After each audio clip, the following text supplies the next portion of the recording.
एक बार महात्मा बुद्ध अपने शिष्यों के साथ एक गांव से गुजर रहे थे।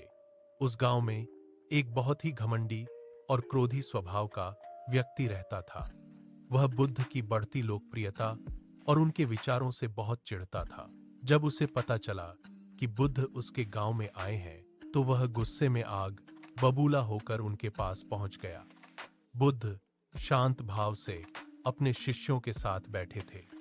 वह व्यक्ति बुद्ध के सामने जाकर खड़ा हो गया और उन्हें बहुत भला बुरा कहने लगा। उसने बुद्ध को ढोंगी कहा, गालियां दी और उनका बहुत अपमान किया। बुद्ध की शांति, बुद्ध के शिष्य यह सब देखकर बहुत क्रोधित हो रहे थे, लेकिन बुद्ध के चेहरे पर एक शांत मुस्कान बनी हुई थी।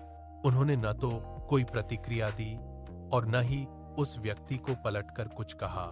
जब वह व्यक्ति गालियां देते देते थक गया, तो बुद्ध ने उससे बड़े ही शांत और मधुर स्वर में एक सवाल पूछा, हे भद्र पुरुष, यदि तुम किसी को कोई उपहार, गिफ्ट देना चाहो और वह व्यक्ति उस उपहार को लेने से मना कर दे, तो वह उपहार किसके पास रहेगा?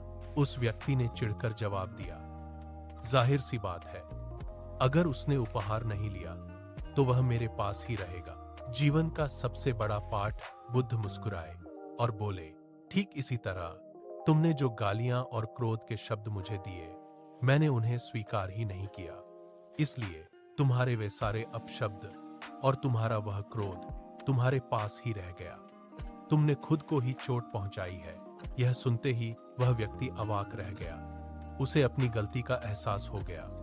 बुद्ध की इस गहरी बात ने उसके भीतर के अहंकार और क्रोध को शांत कर दिया। वह तुरंत बुद्ध के चरणों में गिर पड़ा और अपनी भूल के लिए क्षमा मांगा।